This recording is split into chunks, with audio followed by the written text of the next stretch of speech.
அரசு விரைவு பேருந்துகளில் பழைய டயர்களால் அடிக்கடி விபத்து ஏற்படுவதை தடுக்க நிர்வாகம் நடவடிக்கை எடுக்க வேண்டும் என CITU சார்பில் தூத்துக்குடியில் நடைபெற்ற ஆர்ப்பாட்டத்தில் வலியுறுத்தப்பட்டது. தமிழக அரசு விரைவு போக்குவரத்து கழகத்தில் 1100 பேருந்துகள் இயங்கி வருகிறது. இதில் தொழில்நுட்ப பிரிவில் 900 பராமரிப்பு பணியாளர்கள் இருக்க வேண்டும். ஆனால் தற்போது 280 பணியாளர்கள் மட்டுமே உள்ளனர். வரும் ஆண்டில் 55 தொழில்நுட்ப பணியாளர்கள் பணி ஓய்வு பெறுகின்றனர். 26 ஆண்டுகளுக்கு பிறகு 67 தொழில்நுட்ப ஊழியர்கள் தேர்வாணை மூலம் தேர்ந்தெடுக்கப்பட்டனர். ஆனால் கடந்த 6 மாதங்களாகி பணி நியமனம் செய்யப்படவில்லை. இதனால் போக்குவரத்து ஊழியர்களின் பணிச்சுமை அதிகமாகி பெரும் மன உளைச்சலுக்கு ஆளாகி வருகின்றனர். தொழில்நுட்ப பணியாளர்களை விரைவில் பணி நியமனம் செய்ய வேண்டும். பணியாளர் பற்றாக்குறை, தனியார் மயம், கூடுதல் பணிச்சுமை, பழைய ஓய்வூதியம், தொழிலாளர்களுக்கு தண்டனை, பணியிட மாற்றம், தற்காலிக பணியிட மாற்றம், அரசு விரைவு பேருந்துகளில் பழைய டயர்களால் அடிக்கடி விபத்து ஏற்படுவதை தடுக்க நிர்வாகம் நடவடிக்கை எடுக்க வேண்டும்.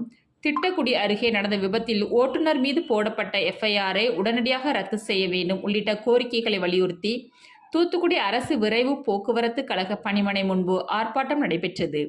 ஆர்ப்பாட்டத்திற்கு பணிமனை தலைவர் மாரிராஜ் தலைமை வகித்தார்.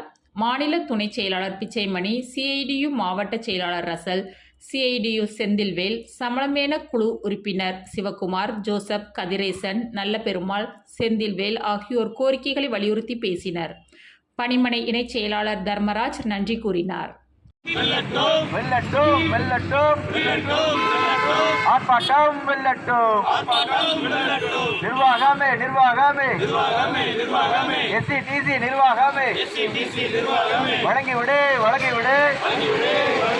தரமான உரிமைகள் வழங்கிவிடு